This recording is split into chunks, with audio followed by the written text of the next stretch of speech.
Hello student, आज के इस वीडियो में class 8 geography chapter number first का ग है, जिसका नाम है खनिज संसाधन।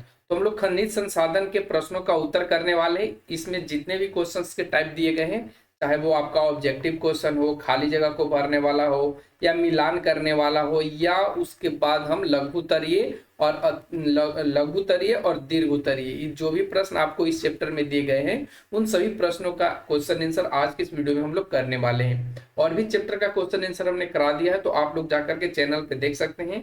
और अगर आप लोगों का कोई डाउट रहता है तो आप लोग कमेंट सेक्शन के माध्यम से पूछ सकते हैं और अपने सुझाव को दे सकते हैं, और आगे आने वाले चैप्टर के बारे में भी आप बता सकते हैं कि आप लोगों को और भी किस चैप्टर पे वीडियो चाहिए। चलिए फटाफट से बढ़ते अपने क्वेश्चंस की तरफ, उसको देखने की कोशिश करते हैं और देखने के साथ साथ समझते हुए उसको हल करते हैं। तो देखिए, आपके स्क्रीन पर फर्स्ट क्वेश्चन जो है वो आपका ऑब्जेक्टिव है। तो चलिए ऑब्जेक्टिव क्वेश्चंस को पहले सोल्व करते हैं। देखिए, फर्स्ट क्वेश्चन इसमें कहा है कि खनिजों को कितने भागों में बांट सकते हैं। ऑप्शंस दिए गए हैं, ऑप्शन ए में 2, ऑप्शन बी में 4, ऑप्शन सी में 6 और ऑप्शन डी में 8। तो देखिए, खनिजों को दो पार्ट में डिवाइड किया गया है। एक आपका जो है वो धात्विक खनिज है, ठीक है, और सेकंड आपका जो है वो अधात्विक खनिज है। ठीक है, इसको दो भागों में कैटेगराइज किया गया है। फिर इन दोनों को भी दो पार्ट में डिवाइड किया गया है, दो भागों में बांटा गया है। एक तो आपका आएगा, वो आपका आएगा कार्बनिक, ठीक है, कार्बनिक, और एक आपका आ जाएगा अकार्बनिक। ठीक है, फिर उसी तरीके से धात्विक और अधात्विक को भी बांटा गया है। एक तो बांटा गया है लौह और एक अल्लौह में बांटा गया है। ठीक है, तो इस तरीके से आपने देखा कि खनिज जो है उसको हमने दो पार्ट में पहले डिवाइड किया, एक धात्विक खनिज और एक अधात्विक खनिज। फिर धात्विक खनिज को भी दो पार्ट में डिवाइड किया, एक लौह अयस्क और एक अल्लौह अयस्क, कार्बनिक और फिर उसके बाद अकार्बनिक में।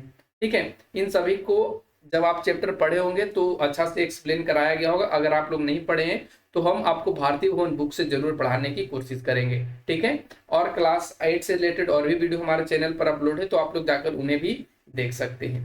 तो चलिए सेकंड क्वेश्चन पे आते हैं। सेकंड नंबर क्वेश्चन क्या कहता है कि हेमाटाइट किस खनिज का मुख्य अयस्क है। ठीक है, हेमाटाइट के बारे में पूछा है कि हेमाटाइट जो है वो किस खनिज का मुख्य अयस्क है। आप लोग पढ़ रखे होंगे कि अयस्क कहते किसको हैं। ठीक है, और आगे आगे आगे आने वाले क्वेश्चन में अयस्क के बारे में डिस्कस करना है, तो हम आपको आगे भी बताएंगे। तो देखिए, यहाँ पे हेमाटाइट ऑप्शन दिए गए हैं। ऑप्शन ए में लोहा, ऑप्शन बी में कोयला, ऑप्शन सी में सोना और ऑप्शन डी में ग्रेफाइट। तो हेमाटाइट किसका अयस्क है, तो ये लोहा का है। अगर लोहा के और भी अयस्क के नाम जाने तो यहाँ पे इसका एक और भी है, मैग्नेटाइट। ध्यान रखेंगे, मैग्नेटाइट इसका एक और अयस्क है। ठीक है, तो ध्यान रखना, हेमाटाइट, मैग्नेटाइट, ये सभी इसी का अयस्क है। अगला क्वेश्चन आते हैं, क्वेश्चन नंबर 3, जिसमें कहा है रोडोनाइट किस खनिज का अयस्क है। ठीक है, रोडोनाइट किस खनिज का अयस्क है। ऑप्शन दिए गए, ऑप्शन ए में लोहा, ऑप्शन बी में कोयला, ऑप्शन सी में सोना और ऑप्शन डी में मैग्नीज। इसका राइट आंसर क्या हो जाएगा, ऑप्शन डी मैग्नीज। ठीक है, ये मैग्नीज का अयस्क होता है रोडोनाइट। अगला क्वेश्चन आता है 4 नंबर, जिसमें कहा है एल्युमिनियम किस खनिज से प्राप्त होता है। जो एल्युमिनियम है वो किस खनिज से प्राप्त होता है। क्या वो कोबालाइट से होता है, बॉक्साइट से होता है, रोडोनाइट से होता है, या साइले मेलेन से होता है, या साइले मेलेन से होता है। तो आप लोग फटाफट से कमेंट सेक्शन में जवाब दीजिए कि जो एल्युमिनियम है वो किस खनिज से प्राप्त होता है। तो इसका राइट आंसर होगा ऑप्शन बी, बॉक्साइट से। किससे प्राप्त होता है, तो बॉक्साइट से। ऑप्शन बी इसका राइट हो जाएगा। अब अगला क्वेश्चन की तरफ आते हैं। अगला जो क्वेश्चन 5 नंबर है, उसमें पूछा गया है यहाँ पे कि बायोटाइट किस खनिज का प्रकार है। बायोटाइट किस खनिज का प्रकार है, या प्रकार की जगह पे अयस्क भी पूछा जा सकता है, तो आप लोग ध्यान रखना। ऑप्शन दिए गए हैं, ऑप्शन ए में एल्युमिनियम, ऑप्शन बी में अभ्रक, ऑप्शन सी में लोहा और ऑप्शन डी में मैग्नीज। तो बताइए फटाफट से। इसका राइट आंसर हो जाएगा अभ्रक। ठीक है, अभ्रक का ये अयस्क होता है या इसका प्रकार होता है बायोटाइट। अगला क्वेश्चन आता है जो आपका मिलान करने वाला है। तो देखिए, हमने यहाँ पे आपको मिलान पहले से ही करके रख दिया है, आप लोग अपने मन से भी इसे कर सकते हैं। जैसे लोहा किसका है, तो हेमेटाइट का है। ऐसे भी आप लिख सकते हैं कि पहला के घ हो गया। फिर उसके बाद दूसरा कहता है मैग्नीज, मैग्नीज का क्या होगा, तो रोडोलाइट हो जाएगा, यानी दू का ग हो जाएगा। फिर उसके बाद 3 कहता है, देखिए 3 में अभ्रक है, अभ्रक का क्या हो जाएगा, बायोटाइट हो जाएगा, यानी क हो जाएगा। फिर 4 कहता है, 4 में तांबा है, तांबा का क्या हो जाएगा, कोबालाइट, यानी कि इसका ख हो जाएगा। तो आप इसको अच्छे से मिलान कर सकते हैं, पहला का घ, दूसरा के ग, और तीसरा का क, और चौथा का ख। ठीक है, तो आप इस तरीके से भी कर सकते हैं। अगला क्वेश्चन आता है जो आपका 50 शब्दों में उत्तर देने वाला है। ठीक है, तो चलिए फटाफट से क्वेश्चन की तरफ बढ़ते हैं। तो देखिए फर्स्ट क्वेश्चन कहता है कि खनिज का वर्गीकरण कीजिए, यानी आपको खनिज को कैटेगराइज करके दिखाना है। चलिए हमने यहाँ पे किया है, इस तरीके से लिखा भी है कि खनिज को निम्न प्रकार से वर्गीकृत किया गया है, जैसा कि हमने ऊपर आपको समझाया था।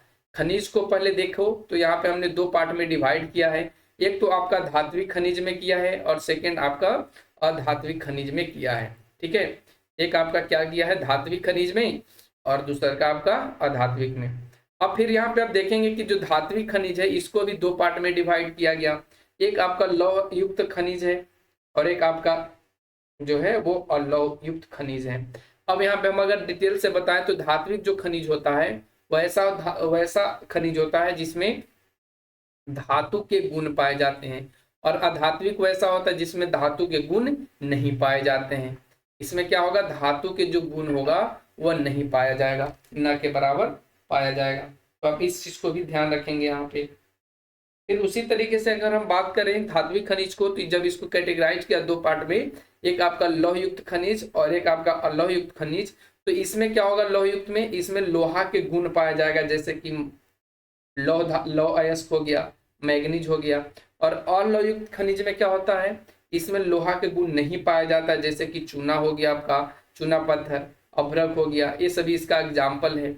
अब आते हैं हम लोग अधात्विक खनिज पे। अधात्विक खनिज को भी दो पार्ट में डिवाइड किया गया, एक आपका कार्बनिक खनिज और सेकेंड आपका अकार्बनिक खनिज। अकार्बनिक खनिज में क्या होता है, इसमें कार्बन का जो गुण है वो नहीं पाया जाता है या इसमें कार्बन उपलब्ध नहीं होता है। लेकिन कार्बनिक खनिज में क्या होता है, इसमें कार्बन का मात्रा पाया जाता है, कार्बन का गुण पाया जाता है। ठीक है, तो आप ऐसे भी लिख सकते हैं यहाँ पे, और नहीं तो आप इसको परिभाषा के रूप में लिख सकते हैं। खनिज को निम्न प्रकार से वर्गीकृत किया गया है। नंबर फर्स्ट में आप लिखोगे धात्विक खनिज, क्या लिखोगे, धात्विक खनिज। फिर धात्विक खनिज का परिभाषा लिखेंगे। फिर सेकंड में आपको लिखना होगा अधात्विक खनिज, क्या लिखना होगा, अधात्विक खनिज, और फिर इसका परिभाषा देना होगा। फिर आप नीचे लिखेंगे कि धात्विक खनिज को दो पार्ट में बांटा गया है, धात्विक को दो भागों में बांटा गया है। ठीक है, दो भागों में बांटा गया है। कौन कौन से दो भागों में, तो एक आप लिखेंगे लौह युक्त खनिज, ठीक है, लौह युक्त खनिज, और एक आप सेकंड में लिखेंगे अलौह युक्त खनिज। ठीक है, अलौह युक्त खनिज, और फिर से इन दोनों को परिभाषित करेंगे। ठीक है, यानी पहले लौह युक्त को करेंगे, फिर उसके बाद अलौह युक्त को करेंगे, फिर उसके बाद लिखेंगे कि अब जो है अधात्विक खनिज को भी दो पार्टों में डिवाइड किया गया है, एक आपका जो कार्बनिक खनिज है। तो आप ऐसे लिखेंगे तो थोड़ा लॉन्ग हो जाएगा, लेकिन आपका क्वेश्चन जो कहा है वो आपको 50 शब्द के अंदर ही लिखना है, तो आप ऐसे ही वर्गीकृत करके दीजिए, ज्यादा बेस्ट होगा। ठीक है, आपको एग्जाम में कोई नंबर घटने वाला नहीं है यहाँ से। अब बढ़ते हैं आगे के क्वेश्चन नंबर 2 में, जिसमें यहाँ से पूछा है कि अयस्क जो है, ठीक है, अयस्क जो है वो क्या होता है या हम लोग किसे कहते हैं। हमने ऊपर भी आपको बताया था कि आगे हम आपको अयस्क समझाने वाले हैं। तो देखिए हमने लिखा है कि जिन चट्टानों से धातुएं लाभप्रद रूप में प्राप्त किया जाता है वो अयस्क कहलाता है। जैसे कि यहाँ पे हेमेटाइट हो गया, मैग्नेटाइट हो गया, बॉक्साइट हो गया, रोडोनाइट हो गया, तो ये सभी अयस्क हैं और इनसे हम जो है धातुओं को प्राप्त करते हैं। ठीक है, यहाँ पे जील लिखा गया, जीन लिख लेंगे, जीन। ठीक है, तो जैसे हेमेटाइट से हम लोग क्या प्राप्त करते हैं, लोहा प्राप्त करते हैं। हेमेटाइट और मैग्नेटाइट इसका प्रमुख अयस्क होता है। ठीक है, बॉक्साइट से हम लोग क्या निकालते हैं, तो ये एल्युमिनियम निकालते हैं। तो इसी तरीके से, ठीक है, इसी तरीके से और भी अयस्क हैं जिनसे हम धातुओं को अपने लाभ के लिए प्राप्त करते हैं। तो इन चीजों को हम लोग बोलते हैं अयस्क। तो उम्मीद करते हैं अयस्क आपका अच्छे से क्लियर हो गया होगा, आपको समझ में भी आ गया हो कि अयस्क होता क्या है। अब आते हैं अगला क्वेश्चन नंबर 3। देखिए क्वेश्चन नंबर 3 कहता है कि मैग्नीज का क्या क्या उपयोग है उसके बारे में आपको लिखना है। तो देखिए उत्तर में हमने लिखा है कि मैग्नीज का जो उपयोग होता है वह जंग रोधी इस्पात बनाने में होता है। जंग रोधी इस्पात करने का मतलब वैसा इस्पात बनाया जाता है जिसमें जंग नहीं लगता है।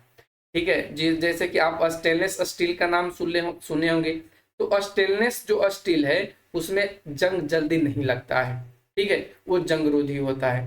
फिर जो बैटरी है, बैटरी मतलब आप जो बैटरी देखते हैं अपने घर में, जैसे कि जिससे आप चार्ज करते हैं, तो भी बैटरी क्या है, इसमें मैग्नीज का उपयोग करके बनाया जाता है। फोटोग्राफी जो होता है उसमें भी होता है। माचिस जो उद्योग है उसमें भी मैग्नीज का उपयोग किया जाता है। और इसके साथ साथ जो कीटनाशक दवाएं हैं उनमें भी मैग्नीज का उपयोग किया जाता है। तो इस तरीके से आप यहाँ पे लिख लेंगे। अगला क्वेश्चन आता है 4 नंबर। इसमें कहता है कि भारत में अभ्रक उत्पादक क्षेत्रों के बारे में लिखिए। यानी भारत में जो अभ्रक के उत्पादक क्षेत्र हैं वो कौन कौन से हैं उसके बारे में आपको यहाँ पे लिख देना है। ठीक है, तो हमने देखिए लिखा है यहाँ पे कि भारत में अभ्रक यहाँ पे लिखेंगे भारत में अभ्रक झारखंड के कोडरमा। ठीक है, कहाँ, झारखंड के कोडरमा, गिरिडीह, हजारीबाग, ये सभी झारखंड के ही आप जगह है। आप ध्यान रखेंगे ये तीनों जो आपका है ये झारखंड का ही स्थल है या जगह है, कोडरमा, गिरिडीह और हजारीबाग। बिहार में बात करें तो बिहार में आपको मुंगेर, नवादा, ये दो जगह पे आपको अभ्रक उत्पादक क्षेत्र देखने को मिलेगा। आंध्र प्रदेश की बात करें तो ये आपका बेल्लौर। राजस्थान में बात करें तो राजस्थान में जयपुर है, उदयपुर है, भीलवाड़ा है और अजमेर के जिलों में मिलता है। तो ये भारत में प्रमुख अभ्रक उत्पादक क्षेत्र हैं। तो आप लोगों को ध्यान रखना है और इसको याद भी रखना है। आप अपने नोटबुक पे इसे लिख लीजिए। ठीक है, आगे आता है क्वेश्चन नंबर 5। इसमें कहता है कि बॉक्साइट के क्या क्या उपयोग हैं उनको लिखिए। तो चलिए हम यहाँ पे लिखते हैं। हमने लिखा है कि बॉक्साइट का जो उपयोग होता है वो बर्तन बनाने में किया जाता है, विद्युत उपकरण बनाने में किया जाता है, इसके साथ साथ सीमेंट उद्योग में तथा वायुयान उद्योग में भी इसका इस्तेमाल किया जाता है बॉक्साइट का। इस तरीके से हमने आपको बॉक्साइट के बारे में यहाँ पे आपको बता दिया। ठीक है, अब अगला क्वेश्चन आता है जो आपका 200 शब्दों में देने वाला, अधिकतम आप 200 शब्दों में इसका उत्तर दे सकते हैं। तो चलिए फर्स्ट क्वेश्चन कहता है कि भारत में लौह अयस्क के उत्पादक क्षेत्रों के बारे में लिखिए। यानी भारत में लौह अयस्क का जो उत्पादक क्षेत्र है वो कौन कौन से हैं, भारत में कहाँ पे लौह अयस्क उत्पादित किए जाते हैं या वहां पे उसका उत्पादन होता है। ठीक है, तो चलिए उत्तर में हमने यहाँ पे लिखा है कि भारत के लौह अयस्क के उत्पादन क्षेत्रों में उड़ीसा का क्योंझर, ध्यान रखेंगे उड़ीसा का क्योंझर। आप लोग बच्चों ये भी ध्यान रखेंगे कि इन सब के अलावे और भी ऐसे जगह हैं जहां पे लौह अयस्क के उत्पादन भारत के अंदर किए जाते हैं। लेकिन हम आपके बुक के हिसाब से आपको पढ़ाने की या आपके क्वेश्चंस को कराने की कोशिश कर रहे हैं, क्योंकि जैसे ही आप क्लास 10th के वीडियो में देखेंगे या क्लास 10th की जो जियोग्राफी है वहां पे देखेंगे तो इन सभी के अलावे और भी आपको 2-4 ऐसे जगहों के नाम देखने को मिलेगा जहां पे लौह अयस्क का उत्पादन किया जाता है। तो आप लोग थोड़ा सा ध्यान रखेंगे, ये क्लास 10 में जाएंगे तब आपको देखने को मिलेगा। क्लास 8 में जितना है वो हम आपको कवर कराने की पूर्ण रूप से कोशिश कर रहे हैं। ठीक है, तो भारत में लौह अयस्क के उत्पादन क्षेत्रों में आप देखेंगे तो ये उड़ीसा का जो क्योंझर है, बोनाई है, मयूरभंज है, बादाम पहाड़ी है, झारखंड का जो गुआ, ये सभी आपको जो मिलेगा बोनाई, मयूरभंज, बादाम पहाड़ी, ये सभी जो है वो आपका उड़ीसा राज्य में है। आपसे पूछ लिया जाए कि बादाम पहाड़ी कहाँ पे है तो आप बता देंगे कि ये उड़ीसा राज्य में है। अगर मयूरभंज की बात करें तो ये भी आपका उड़ीसा में ही है। बोनाई की बात करें तो ये भी आपका उड़ीसा में है। ठीक है, अब आगे बढ़ते हैं तो झारखंड में भी इसका क्या है, लौह अयस्क का उत्पादन होता है, जिनमें आप देखेंगे तो ये गुआ जगह है, फिर उसके बाद नोवामुंडी है, फिर जामदा है, फिर अगर महाराष्ट्र की बात करें तो महाराष्ट्र में चांदा है। ठीक है, या कहीं कहीं इसका नाम चंद्रपुर भी कर दिया जाता है, तो आप लोग ध्यान रखना। ठीक है, तो यहाँ पे चांदा जो आपके बुक में दिया था वही हमने यहाँ पे लिखा है। छत्तीसगढ़ में बात करें तो छत्तीसगढ़ के रायपुर है, दुर्ग है एवं, ठीक है, एवं बस्तर है, ये सभी छत्तीसगढ़ के एरिया है। ठीक है, यहाँ पे लौह अयस्क का उत्पादन किया जाता है। अगर मध्य प्रदेश की बात करें तो मध्य प्रदेश में जबलपुर है। कर्नाटक की बात करें तो कर्नाटक में जो है वो है आपका कुद्रेमुख। ठीक है, कर्नाटक में क्या है, कुद्रेमुख। उसके बाद बाबा बुदन की पहाड़ी, और ये आपको ध्यान रखना है बाबा बुदन की पहाड़ी आपको क्लास 10 में भी देखने को मिलेगा। ठीक है, क्योंकि ये बहुत ज्यादा इंपॉर्टेंट है, बाबा बुदन की पहाड़ी जहाँ पे लौह अयस्क का उत्पादन किया जाता है। ठीक है, तो आपके लिए ऑब्जेक्टिव क्वेश्चन यहाँ पे बन सकते हैं और ऑब्जेक्टिव क्वेश्चंस का भी सीरीज हम बहुत जल्द ही कराने वाले हैं, तो आप लोग ध्यान रखिएगा। अगर आप लोग चैनल पे नए हैं तो चैनल को सब्सक्राइब कर लीजिएगा, इसी तरीके का वीडियो का नोटिफिकेशन आपको टाइम टाइम पे मिल जाएगा। ठीक है, तो चलिए फटाफट से बढ़ते आगे क्वेश्चन नंबर 2 पे, जो कहता है कि भारत में मैग्नीज के उत्पादन एवं वितरण का वर्णन कीजिए। कहने का मतलब इसका क्या है कि भारत में मैग्नीज का उत्पादन कहाँ होता है, और ये किस रूप में बटा हुआ है। तो देखिए हमने यहाँ पे लिखा है कि मैग्नीज उत्पादन में भारत का विश्व में अग्रणी स्थान है, यानी ये पूरे विश्व में ये आगे स्थान अपना रखता है। ठीक है, भारत में मैग्नीज का जो कुल भंडार है वो 1670 लाख टन है। कितना है? 1670 लाख टन है। उत्पादन में अगर बात करें तो इसका जो उत्पादन है वो उड़ीसा का सुंदरगढ़, कालाहांडी, रायगढ़, बोलिंगीर, क्योंसर, खापुर, मयूरभंज, ये सभी उड़ीसा के क्षेत्र में मैग्नीज का उत्पादन किया जाता है। जैसे ही आपसे पूछ लिया जाए कि कालाहांडी कौन से राज्य से रिलेटेड है, तो आप यहाँ पे बताएंगे ये उड़ीसा से रिलेटेड है। अगर हम आपको यहाँ पे बता दें तो सबसे ज्यादा पॉपुलर आपको याद रखना है मयूरभंज को। ये ऑब्जेक्टिव क्वेश्चन में आपको मिल सकते हैं मयूरभंज। ठीक है, फिर उसके बाद ये सुंदरगढ़ को आप ध्यान में रखेंगे और उसके बाद ये रायगढ़ को रखेंगे। ये तीन चीज को आप जरूर से जरूर याद रखेंगे कि ये सभी जो है वो उड़ीसा राज्य में है और मैग्नीज को उत्पादन क्षेत्र है। और आपको ये भी ध्यान रखना है कि ये जो मयूरभंज है ये लौह उत्पादन का भी यहाँ पे लौह उत्पादन भी यहाँ पे किए जाते हैं, लौह अयस्क का उत्पादन भी किया जाता है। ठीक है, जो हमने आपको पिछले वाले क्वेश्चन में समझाया था। महाराष्ट्र की बात करें तो महाराष्ट्र का जो नागपुर है एवं भंडारा क्षेत्र है, यहाँ पे मैग्नीज का उत्पादन किया जाता है। वही अगर कर्नाटक की बात करें तो यहाँ पे चित्रदुर्ग, सीमांगू, बेल्लारी, धारवाड़, ये सभी जो क्षेत्र हैं वो कर्नाटक में, जहाँ पे मैग्नीज का उत्पादन किया जाता है। आंध्र प्रदेश में श्रीकाकुलम, ध्यान रखना श्रीकाकुलम में बहुत ज्यादा इंपॉर्टेंट है, श्रीकाकुलम एवं कुड़प्पा क्षेत्र में मैग्नीज का उत्पादन किया जाता है। अगर वही छत्तीसगढ़ की बात कर लें तो छत्तीसगढ़ का जो बालाघाट है, ध्यान रखना, और छिंदवाड़ा, ये दोनों मैग्नीज उत्पादन के लिए प्रसिद्ध है। तो हमने यहाँ पे जहां जहां हमारे कंट्री में यानी इंडिया में जितने भी स्टेट थे जहां पे मैग्नीज का उत्पादन किया जा रहा था प्रचुर मात्रा में, उनको हमने आपको यहाँ पे डिस्कस करा दिया है। तो उम्मीद करते हैं पॉइंट आपको क्लियर हो गया होगा, इसमें आप क्वेश्चन से सेटिस्फाइड होंगे, क्वेश्चन आंसर से। अब हम लोग आते हैं क्वेश्चन नंबर 3, जिसमें कहता है कि विश्व के तांबा उत्पादक क्षेत्रों के बारे में लिखिए। यानी अपने कंट्री को छोड़ करके, यानी all over India, all over world में तांबा का उत्पादक क्षेत्र कौन कौन से हैं। तो देखिए उत्तर में हमने लिखा है कि विश्व के तांबा उत्पादक क्षेत्रों में अमेरिका का जो बुट क्षेत्र है, कनाडा का सरडबरी क्षेत्र है, चिली का चुकी का माटा है, मध्य चिली का अलेंतेनियंस है, जाम्बिया का मुफिल आ रहा है तथा जायरे का कटांग क्षेत्र महत्वपूर्ण है। ये विश्व में है। अगर अपने भारत में पूछता तो हमने भारत में आपको बता देंगे, जब आपके क्वेश्चन पूछा जाएगा तो उसको ध्यान रखेंगे। चाहे आप बुक में पढ़े होंगे तो आपको विश्व अपने कंट्री के अंदर तांबा के क्षेत्र के बारे में बताया गया होगा, नहीं तो हम आपको जरूर आगे आने वाली वीडियो में आपसे डिस्कस करेंगे। ठीक है, यहाँ पे विश्व की बात किया था तो विश्व के क्षेत्रों में ये सभी प्रमुख है। ठीक है, अब बढ़ते हैं आगे क्वेश्चन नंबर 4 पे, जिसमें कहता है कि खनिजों के उपयोग के बारे में विस्तृत वर्णन कीजिए। यानी आप बताएंगे कि खनिजों का उपयोग कहाँ कहाँ किया जाता है और इसको आप विस्तृत शब्दों में या विस्तृत रूप से वर्णन करना है, आपको बताना है। तो चलिए हमने यहाँ पे लिखा है कि जो खनिज हैं उनका विभिन्न रूप से या विभिन्न प्रकार के पाए जाते हैं और इनका जो उपयोग है वो भिन्न भिन्न प्रकार के हैं। ठीक है, कुछ खनिजों का उपयोग हमने यहाँ पे लिखा है। तो चलिए आइए देखते हैं फर्स्ट खनिज, जिसका नाम है लौह अयस्क।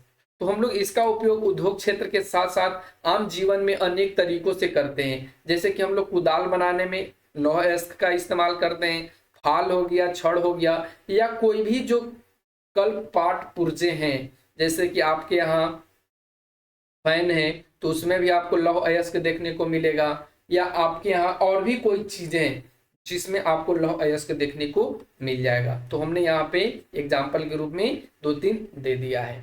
ठीक है, उद्योग में तो इसका बहुत ज्यादा व्यापक क्षेत्र में तो होता ही है, जैसे कोई भी गाड़ी बना हो तो उसमें लौह अयस्क तो मिला ही होता है।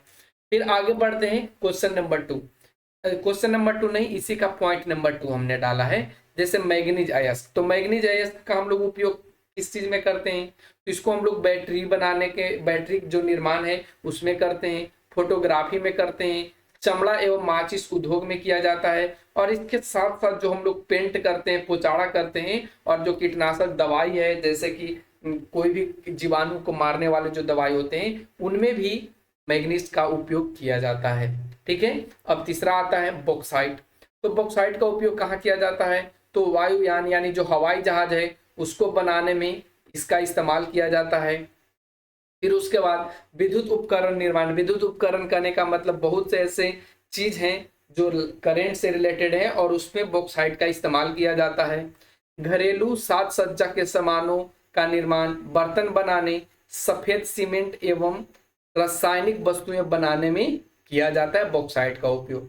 ठीक है, तो आप इस तरीकों से लिखेंगे तो आपका कोई नंबर कटने वाला है नहीं।